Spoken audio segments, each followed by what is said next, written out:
เคแล้วก็ค่าน้ำมันเจ้าน้ำจิตน้ำใจมีค่าน้ำมันโดยล้านหนึ่งโดยพอดีเป็น3 ล้านโดยพี่น้องลงรถมาก็ได้เงินโดดเนาะ ขอบคุณหลายๆเด้อทางพี่เย็นเนาะหรือว่าไอ้เย็นเพิ่นก็สดช่วยมาตลอดพี่น้องทั้งที่เจ้าของก็ป่วยอยู่นะโดยเป็นป่วยเป็นโรคไตพอกไตตลอดฉะนั้นก็ขอให้เอื้ออยู่ดีมีแรงเด้อสุขภาพร่างกายแข็งแรงให้ร่ำให้รวยเนาะให้ได้เปลี่ยนไตไวๆแล้วก็รอเปลี่ยนไตอยู่เนาะก็ให้เจริญให้สุขภาพแข็งแรงอยู่กับลูกกับหลานตลอดไปเด้อเนาะที่มีน้ำใจซอยคนลาวเฮาตลอดมาเพิ่นก็ซอยมาแต่โดนหลายๆทางมาเดียวกับขอบใจทางแม่เย็นหลายๆเด้อเนาะขอให้แม่อยู่ดีมีแรงความเจ็บบ่ให้ได้ความไข้บ่ให้มีปรารถนาสิ่งใดขอให้ได้สิ่งนั้นสมความมุ่งมั่นปรารถนาอยู่เป็นห่มโพร่มใจให้ลูกให้หลานตลอดไปเด้อเนาะโรคภัยไข้เจ็บก็คอยหายไปไวๆเนาะบ่เมื่อคืนยังกันล็อกรถเขาไว้อยู่ติยังล็อกรถเขาไว้อยู่โอ้เนาะเพื่อความปลอดภัยเด้เราก็ต้องเบิ่งน้ำใจหมู่ก็ได้หมู่มีน้ำใจเฮาก็มีน้ำใจเฮาก็เนาะเห็นบ่บัดนั้นน่ะป้าสมทบทุนโอ้บาร์บี้มาให้ขอบใจหลายๆเนาะโอ้ขอบใจเพิ่นไปกันนี่เขากินน้ำต่อยังอยู่ยังตัวไปใช้ตัวไหนออกเวียกบ่ไปพอดีว่ามีติดย่างตอนแรกว่าก็ว่าสิพักผ่อนนั่นแหละโอ้ขึ้นไปเป่าได้ไหมแหน่เราบ่พากซับแม่บุญก่อนเพิ่นมาแต่ตัดอ้อยพี่น้องเอ้ยเนาะใช้บุหรี่บ่ยินบอกแบ่งกำไรกันเด้อเฮาเด้อมาแม่ซะค่าโบกรถเคยกี่นี่ 10,000 มา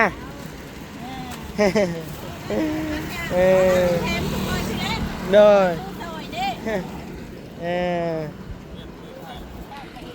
ไม่ค่าน้อยพี่น้องเอ้ย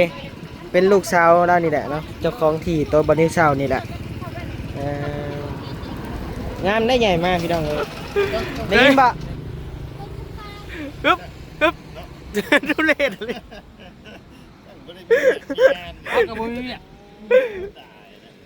เวียกยังบ่เข่าเป่าอะไรเข้าตบก้นเขาพ่อไหมตบก้นเขาข้างในว่างเด้อตบก้นเขาพ่อเอายาวไป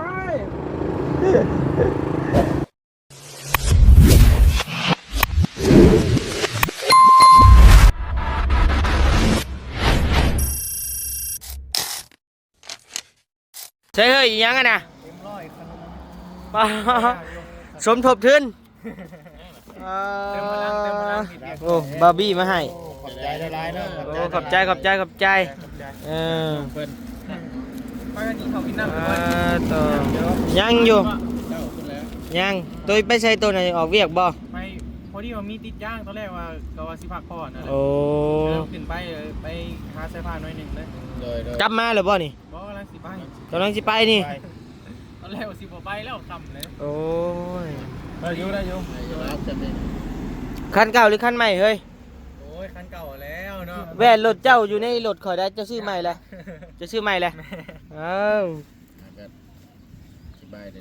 มันเป็นยังมือน่ะหัวเทียนตายก่อนไฟมันตายก่อนไฟตายแม่นแหละก่อยเซ็กไฟมันบ่มีเลยแปลงใหม่แล้วทายเดียวป่ะโอเคแล้วทายเดียวขอไปกับคนเห็นเวียงน้ำหน่อยนะเป็นจังได๋เฮ้ยเรื่อง YouTube โตได้แล้วบ่ได้ทำเงินแล้วยังเลยจักเทื่ออาจารย์ส่งแล้วเถอะ2เทื่อแล้วยังเลยส่งอีกเทื่อนึงยังเลยอีก2เทื่อเลยแค่1 2เทื่อ4เทื่อมันมี4เทื่อเทื่อแรกบ่นับเทื่อ2เทื่อ3เทื่อ4จังนับแต่ยังบ่ได้เอ้ยพี่น้องเอ้ยเนาะอดเอาตั้งกล้องมาได้อะไรมาจะบ่คืนนี่ได้อยู่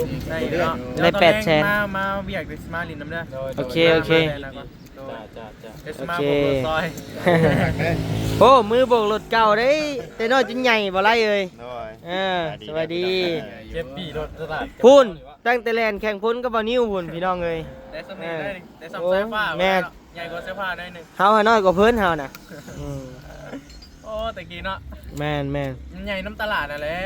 ปลาสายฟ้ามาดิดน้ำเด้อโอ้ปลาสาย อันเจ้าจะเอาสายฟ้ามาหาข่อยนี่เด้อ แต่ว่าดูแลเองได้ดูแล แล้วข่อยเอามือนอนเฮือนข่อยก็ได้ เอามาป่ะ เอามาก็ได้คะแนนว่าบ่มีคนเข้าถ่ายได้ ฟังเบิ่ง ต้องส่งบอกพัดชัยก่อนถามเบิ่งเพิ่นก่อนว่าสิมาบ่ เบิ่งตัวจริงพอข่อยก็จักสิเลี้ยวเวียกจังมุ่งนี่นะ โดยเบิ่งตัวจริงคะแนนว่า พอไปเวียกนำมันน่ะ โดยคะแนนว่ามันว่างบ่มีไผบ่มีทีมงานเข้าไปกะ เอามาได้ เอาน้องเพิ่นมาวันนี้สิพาไปรอลิ้นก่อนพี่น้องเอ้ยเนาะอีต้นน้องเพิ่น เปิดหูเปิดตาเนาะ โดย เอ็งห่าวเลยนะ กับบุญทวีก็เอามาก็ได้มานอนเฮือนข่อยก็ได้เพราะว่าแม่ข่อยยังให้เอามาลิ้นอยู่พังเบิ่งโทรหากัน โดย พี่น้อง ถ้า เอ้ย เบิ่งตัวจริงเนาะ แม่น โอเคซะแหละไปเด้อปอเฝ้า โดยขอบใจหลายๆเด้อ มัน โดย สำหรับ โอเคไปแล้วพี่น้องอยู่รถพุ่นแหล้ว มาหน้าเก่ายืนใช่ไหมใช่เลยโอ้ย เอานี่ก็มี ไปแล้วพี่น้องเอ้ยมาหรือว่าเอาขนมมาให้มาต้อนพี่น้องเอ้ยเอ็มหลอกเอ็มร้อยสปอนเซอร์บอบบี้เรานี่ก็ดีได้พี่น้องเอ้ยเนาะเพราะว่าเราบ่ได้หับรายได้จากเฮาเลยนะแต่ว่าเราก็เอามาผากนะ น้ำใจของน้องเพิ่น นำใจพี่น้องเราจนเลียวหน้าเจ้าโอเคพี่น้องเลย ผักรถ ม่วนสิน่ะ ยังบ่มีดอกยังบ่มีดอกโดย ถ่ายจักหน่อยตัดให้ก่อนเราเลยว่ากัน Ừ. ตอนช่วงเที่ยงดิพี่ไปแล้วแต่เฮาก็ โดย คนละ3 โมงไป มาแล้วกูปึ๊บไปเลยไปไม่ไปเลยเอานะรถไถฮะนะฮะนะ รถไทยครับรถได้เลยรถไทย บ่อาปี้เพิ่นละลากก็ได้กูมาแล้วพี่น้องเอ้ยเฮ้ยคือบ่ดังกันนะ เขาลงอยู่หันแล้วเพิ่นลงอยู่หันแล้ว แป๊บหนึงก่อนแล้วอะแป๊บหนึงก่อน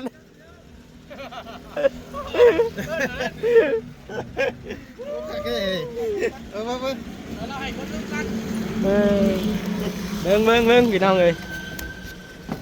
รถไทยก็เขียนใส่รถไทยก็ได้โดยใช้เป่าแม่ลูกวีนะปิ๊ดนี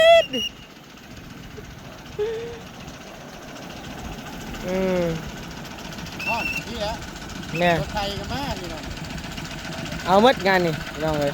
เป่าได้ไหม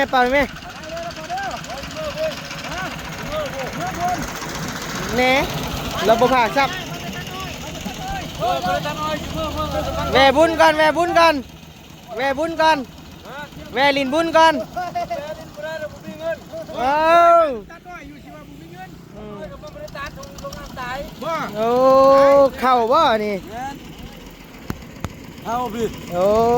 เอาไปเดินทางปลอดภัยเอาโอ้ เจ้าแล้วคำใต้ โอ้บ้านนาคำใต้หุ่นบ้านน้องอึ้งเอ้ยบ้านน้องขวัญ มาประเทศผู้ นาคำใต้พี่น้องเอ้ย กินก็จะกินข้าวละ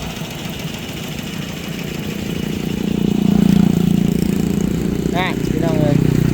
เอาโอเคพี่น้องเอ้ยขึ้นมาละสิผากน้ำเฮา ค่อยเคียนแล้วนี่รถไทยเปล่าวะ บ่ โอ้ย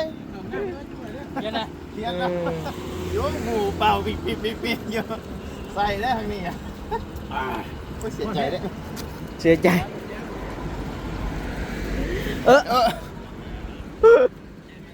โอ้พี่น้องเอ้ย ไปเยอะ สบายดีพี่น้องเอ้ยมาบ่พากรถก็ซื้อน้ำได้คือกันเด้อ ตัวเราพายไหนล่ะ นะกันจังวะ เราเป็นดีอ่ะ ผมจะถือว่าต้มแล้วหายโอ้ ไผว่าต้ม บอสมดนะ โอ้ผิดใจเพิ่นได้ ติดใจ ผิดตับเพิ่นได้ ติดใจผู้เพิ่นมากไก่นะ โอ้ คือข่อยคือกัน พอแม่งข้างแล้วลิ้นไก่นะ ข่อยมากไก่คือกันข่อย ไปตีฮอดอยู่ไทยพุ่นพอเขาน่ะ แบบ อุ้มไปเอามาต้มบ่นี่โอ้ข่อยพออยากกัน ดึกมากินใส่บ่ได้ติ บ่ได้เว้าดึกบ่คือหินนะข่อยลงไปต่อยแก้ว เออ เอ้าคน โอ้อยู่ แต่เฮาแพงแม่พี่น้อง แม่น เฮาอุ้มไปแล้วเพิ่นเห็นแล้วเพิ่นต้มนี่โอ้บ่ได้นะ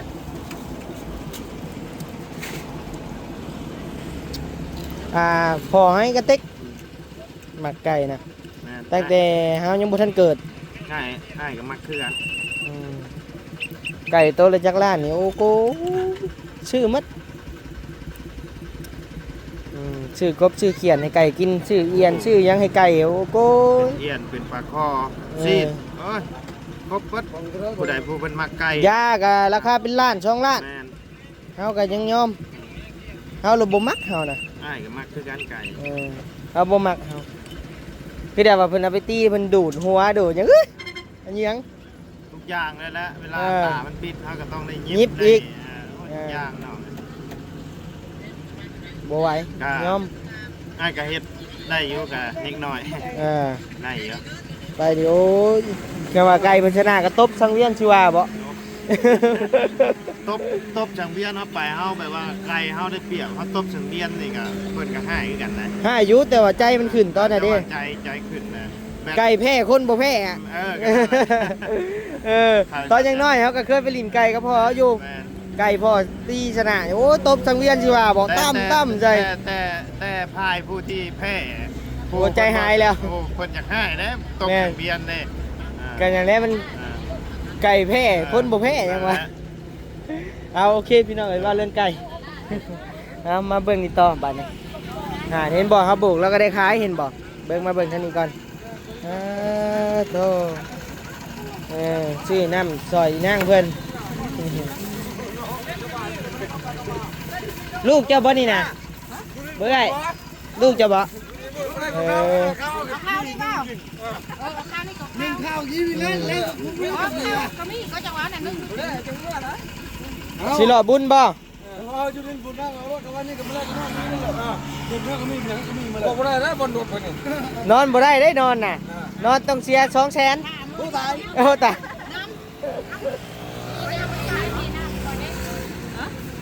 เพิ่นมาแต่ตัดอ้อยพี่น้องเอ้ยเนาะใช้บุหรี่บ่ ไปตัดโรงงานมันตาย โอ้ นะคำใต้นะคำใต้ ไปตัดอ้อยนาคำใต้ ตัดนอนอยู่แกงเฮ็ด เจ้าไปตัดมาแต่แกงแฮดโรงงานน้ำตาลพี่น้องเอ้ย โดนน้ำตายบ่น ก็ได้บ่นมนี่นะไปตัดอ้อยก็บ่ได้เงินเลยมื้อโอ้แม่ค้านี่ก็จังขายน้ำประทันนะแม่ค้า โอ้ไม่ค่าน้อย100 ล้านได้นี่ได้ แม่ค้าก็สั่งแม่มันตกเท่าได้เลยนะคะ10,000 มาเด้อแบ่งกำไรกันเด้อเฮาเด้อได้ยินบ่แบ่งกำไรกันเด้อเฮาเด้อมาแม่ซะค่าโบกรถข่อยกี่นี่ 10,000 มาเออโดย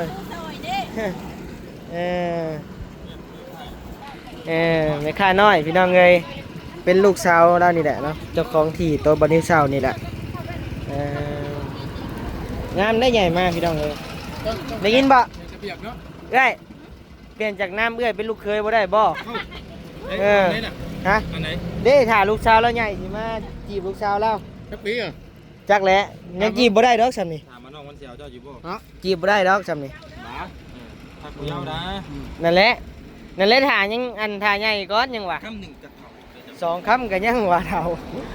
พ่อแม่ของเจ้าบ่บอกบ่สอนในตีเห็ดหยังอันนี้น่ะ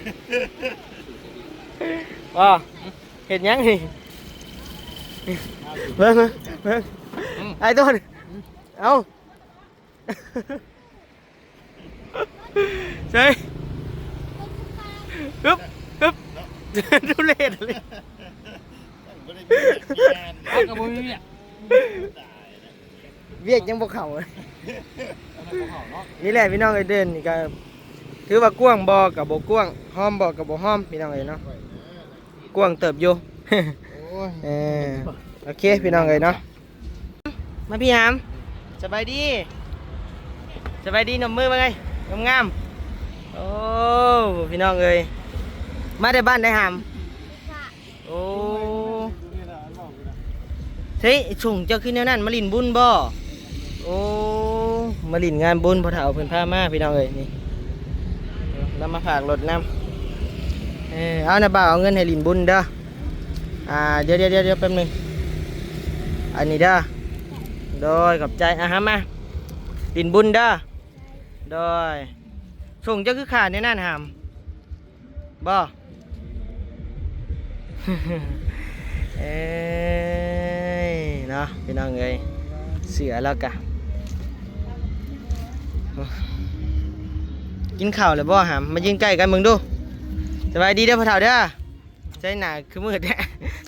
ไปหล่อบุญซะไปพี่น้องเอ้ยเพิ่นมาผากรถน้ำเนาะก็เลยว่าเห็นนี่กะน้องๆเพิ่นมาหล่อบุญพ่อเฒ่าพามาพี่น้องเอ้ยก็เลยเอาเงินให้หล่อบุญคนละ20,000พี่น้องเอ้ยเห็นแล้วก็จักแนวใดอ่ะพี่น้องเอ้ยเนาะทางวันนี้ก็ได้ดีเด้เรามาผากรถน้ำเอาโอเคพี่น้องเอ้ยเนาะเดี๋ยวทางบันนิวกับจิถ่ายเป็นช็อตๆไปเนาะคุณแต่ยังบ่มีรถ ยังบ่มีรถยังบ่มีเวียกพี่น้องเอ้ยเนาะก็ยังพากันนั่งอยู่พี่น้องเอ้ยอันนี้ก็เป็นเครื่องดื่มของบาร์บี้เอามาให้นี่ก็ได้เอาโอเคพี่น้องเอ้ยเนาะเดี๋ยวทางบันนิวสิถ่ายเป็นโอ้บาลีตุ้ย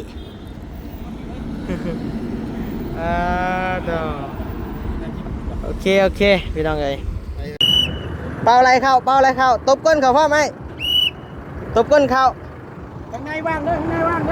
ตบก้นเขาพ่อ เอายาวไป น้องเอ้ยทางลูกพี่หรือว่าบอสใหญ่เข้ามาแล้วพี่น้องเอ้ยเนาะทางบานิวนัดกับเพิ่นพี่น้องเอ้ยเห็นเพิ่นอยู่วงเวียนซิโน ก็เลยว่ามาแม่เอาสั่นสวัสดีเด้อบ่เมฆคนรอโอริโอบันทาเด้อเว้ย นี่อยู่ฮะ ใช่นี่ปั๊มไหมแม่จอดบ่ตรงที่นี่ปั๊มแม่เป่าตบก้นนี้ ต่อไปไหนอีกนะไอ้มันทางเขาต่อไปไหนอีก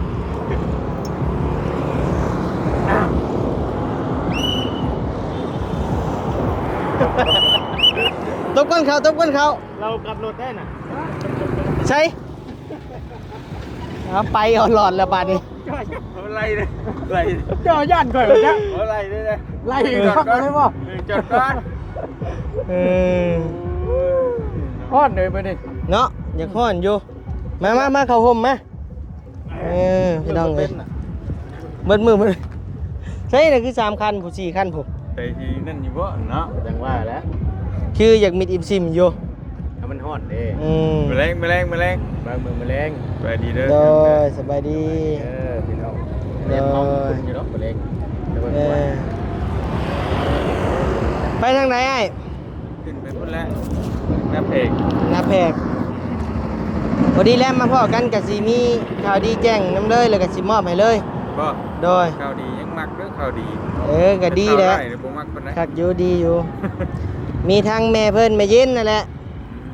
แม่เย็นอ้ายก็จะฮู้อยู่ดอก มาไหนเพิ่น เพิ่นมาแล้ว ยังอยู่คน พักไว้ก่อน คนบนตีไปเนี่ย กะโอเคแล้วสิมอบให้อ้ายเพิ่นเลยนะพี่น้องเนาะอย่ามันค่ำอ้ายเพิ่นเพราะว่าเดินทางไกลเติบอยู่ จับนะ นะกล้องไผแท้ กล้องบ่ตูน Channel เนาะนั่นบ่ถูกครบน้องลีบ่ น้องไผ ค่ารักษาน้องของน้องลอย นั่นแหละน้องลี น้องลี่เนาะ ชื่อลี โดยกะทั้งแม่เพิ่นบอกว่าค่ารักษาในมื้อนั้นนะ มือไหนมือพามานั่น โดย อ๋อ 2 ล้าน โอเค แล้วก็ค่าน้ำมันเจ้า น้ำจิตน้ำใจ มีค่าน้ำมัน โดย ล้านหนึง โดย พอดีเป็น3 ล้าน โอ้ยพี่น้องลงรถมาก็ได้เงินโดดเนาะ ขอบคุณหลายๆเด้อทางพี่เย็นเนาะหรือว่าไอ้เย็นเพิ่นก็ สดซอยมาตลอดน้องทั้งที่เจ้าของก็ป่วยอยู่นะ โดยเป็นป่วยเป็นโรคไตอ่ะ ฟอกไตตลอดดังนั้นก็ขอให้อยู่ดีมีแรงเด้อให้สุขภาพร่างกายแข็งแรงให้ร่ำให้รวยเนาะให้ได้เปลี่ยนไตไวๆแล้วก็รอเปลี่ยนไตอยู่เนาะก็ให้เจริญให้สุขภาพแข็งแรงอยู่กับลูกกับหลานตลอดไปเด้อเด้อเนาะที่มีน้ำใจซอยคนลาวเฮาตลอดมาเพิ่นก็ซอยมาแต่โดนหลายๆหลายปีแล้วน้องเอ้ยขอบคุณขอบใจหลายๆเนาะขอให้อยู่ดีมีแรงให้ร่ำให้รวยนอนหลับให้ได้เงินหมื่นนอนตื่นให้ได้เงินแสนเบ็ดมึงมาให้ได้แก้วมานิโชดโทษให้อย่ามาพานมานให้อย่าให้มาเบียดและเกลียดจังไรอย่าให้มีมาใกล้เด้อว่าสิธุรกิจการงานใดๆก็ขอให้เจริญรุ่งเรืองในหน้าที่การงานตลอดปีและตลอดไปเนาะสาธุขอบใจหลาย เอาทางบัดนี้ก็ขอขอบใจทางแม่เย็นหลายๆเด้อเนาะขอให้แม่อยู่ดีมีแรงความเจ็บบ่ให้ได้ความไข้บ่ให้มีปรารถนาสิ่งใดขอให้ได้สิ่งนั้นสมความมุ่งมั่นปรารถนาอยู่เป็นห่มโพร่มใจให้ลูกให้หลานตลอดไปเด้อเนาะโรคภัยไข้เจ็บก็ขอให้หายไปไวๆเนาะสา ๆ ธุ สาธุมุกขอบใจหลายๆเนาะ โดยก็นี่แหละพี่น้องเอ้ยเนาะทางแม่เพิ่นก็สดซอยมาเรื่อยอยู่ทางเงินน้องสายฟ้ากับกะโลเพิ่นก็หมดเลยกับทางนอกนะ10,000 กว่าบาทกับแม่เพิ่นห้องน้ำนั่นนี่ก็หลายแล้วพี่น้องเอ้ยเนาะก็โอเคแล้วยันมันค่ำมันมืดค่ำเจ้า จะขึ้นไปบ่แรงพุ่นแล้วสิมาเวะ โดย มาเวะซอยดอกยันว่าบ่ไหวเด้มันรถลายนะเฮ้ยใช้คันนั้นเข้ากัน คืออยู่เนาะบ่ลายคืออยู่แล้วซอยนั่งเบิ่งนี่แหละ เอาแถมยากระติ้ว โดยไรเนาะเบาเงาขลาดไปเถอะ เมื่อหา ของอยู่ของกิน แล้วอยากนึกกิน คือว่าถ่ายคลิปลงก็กินหวยอยู่ กินอีกแล้วจังหน่อยกะ เบิ้ลน้ำหันก็เป็นของง่าย บาร์บี้ได้เอามาชมทบน้ำแน่เพิ่นน้ำจิตน้ำใจเพิ่นมาชมทบ ต้องชอบไว้นี่แหละ ช่วยกัน มีว่าในดังรถดังมาก็มาไว้เย็น ชมทบหน่อยก็ติ บ่ เมื่อคืนยังกันหลอกรถเขาไว้อยู่ติ ยังล็อกรถเขาไว้อยู่ โอ้เนาะเพื่อความปลอดภัยเด้ เราก็ต้องเบิ่งน้ำใจหมู่ก็ได้หมู่มีน้ำใจเฮาก็มีน้ำใจเฮากันเนาะ เห็นบ่บัดเราเว้า เป็นน้ำไผบัดนี่ ไปเด้ เป็นน้ำไผบัด สิล็อกกันไว้อึกทึก เป็นน้ำบ่ยาวสิหลอกบ่เตียงไว้คืนนี่ ขนาดเฮายังให้เกินได้หั่น 50,000บ่ รุ่มมารวยกันอีก ก็อยากให้อยู่เนี่ยอบอุ่นน้ำกันเลย เนาะ เป็นหนึ่งไม่เกินยังไงเลิกพร้อมกันนะ อย่า มัน มา ตายนะลูกข่อยได้ฉันไปมากเดียวกันไงลูกข่อยเขาเพี้ยนข่อยมาเดียวเขายากดอก โดย อย่าอยู่เป็นหมู่คนว่า ได้หน่อยเนาะสิได้ทุนอยู่บ่ ว่าแล้วเด้อ รุ่นอยู่ บ่ เล แร ย งเนาะบ่แรงกับอื่นเด้ รุ่นเบิ่ง รุ่นอยู่ รุ่นเบิ่งไปแรก คันว่า เพราะว่ามันกะสิบ่ได้เด็กเฮ็ดคือสูตรข่อยว่าแล้ว เอาเด้อเด้อ ทุน กลางทางแล้วเนาะ ไล่เลย ตบก้นเขาเลย คนสงสารเลยคนนกกับนกพะไหวก็ว่าไปด้วยซะ กันว่ามีอีกแผนการหนึ่งพี่น้องเลยเนาะบะตุนเบาไล่คะแนนมันบ่พอเรียนรอก็ยืมเงินลูกพี่จ่ายค่าที่เพิ่นนี่เด้ แน่ สิได้ขึ้นรถ อันนี้บ่เจ้าของที่เพิ่น เด้เจ้าของที่นี่เจ้าของห้าง ว้าวป้ามีแต่บาอย่างกับลูกพี่สิตายแล้วลูกพี่ ตามพี่จัง เอ ซี่ อ พี่สิได้เวะก็มาหาลุงอยู่เนาะเอาใจเลยพี่แต่ว่าพี่เลยพี่ โกบอยู่ได้ชิน้องไอ้ช่วงนี้ก็โกบอยู่เกือบสมัยละ ทางวากี้นี่ก็รักษาแม่ ลายย่างนะลายย่างให้กับลายย่างแห้งกันแกแต่ท่านได้ยังดีแต่ว่าท่านได้ช็อต ยังโกบอยู่ ก็เริ่มโกบ ใหม่แล้วไปนะ แต่มันใหม่นี่ก็คือว่าแล้วปูดก็ได้ก่อน คะแนนลูกพี่ใหม่นี่อันลูกพี่โกบหัวเท้าจักสำไดเนาะ มัน ไปตั้งแต่ต้นเดือนแล้วไปนะใหม่ตั้งแต่ต้นเดือนไป สดแล้วสดแล้ว ต้นเดือนแล้ว อายุแก่บ่เข้าไข้ออกกะเล่นหาซะน้อยแหล้ว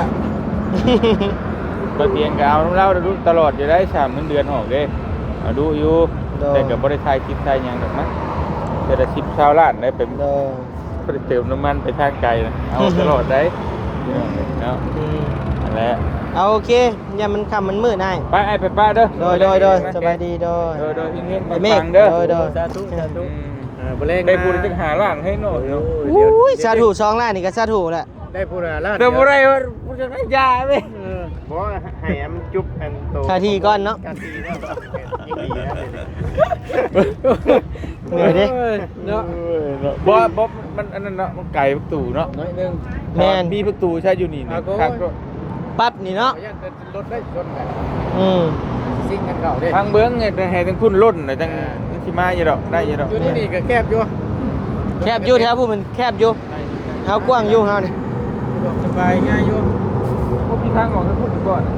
บ่ได้ พุดไปอยู่ ระวังหลัง พุดไปอยู่จังได๋ ป้ายตรงคู่เนาะป้ายกัน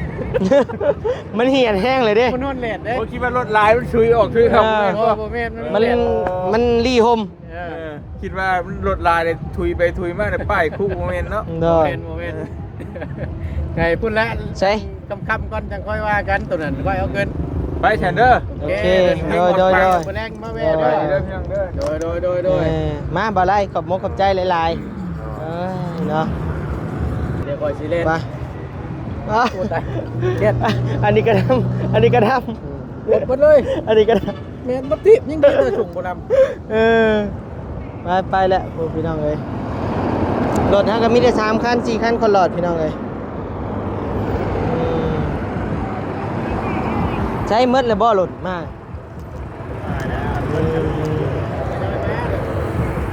ยังประมาณแรงๆผู้แหละพี่น้องเอ้ยเนาะจังสิว่ากันอีกเทื่อนึง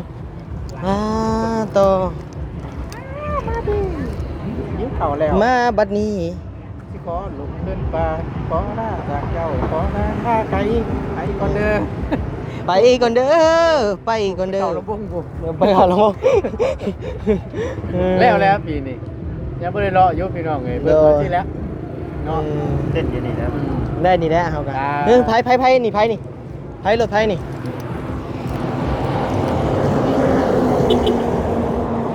เช็ดร้อยลี่นี่โบกแม่ฮึบทางรถใส่แน่โดยสบายดี ตอนแรกกูแล้วฝากอะไร ผักด้านนี้บ่ได้บ้อง แล้วตอนนี้ไปเวียกอยู่ โอ้โดยยันมันบ่จบคาทีนี่นะ ลงมาก่อน โดยอัพไปรถเข้ามาแล้วพุ่น ฝากรถฟรีแล้วเรียกน้ำพ่อเร็วจ่ายค่ารถเรียกน้ำเด้อ โดยบาบุญพี่น้องเอ้ยไปเอาพี่น้องเอ้ยเนาะเดี๋ยวพอกันใหม่ในคลิปหน้าเด้อพี่น้องเด้อเนาะสำหรับคลิปนี้ก็มีเพียงสำนี้ละพี่น้องเอ้ยเนาะเดี๋ยวพอกันใหม่บ๊ายบายพี่น้องเอ้ยสบายดีเด้อโดย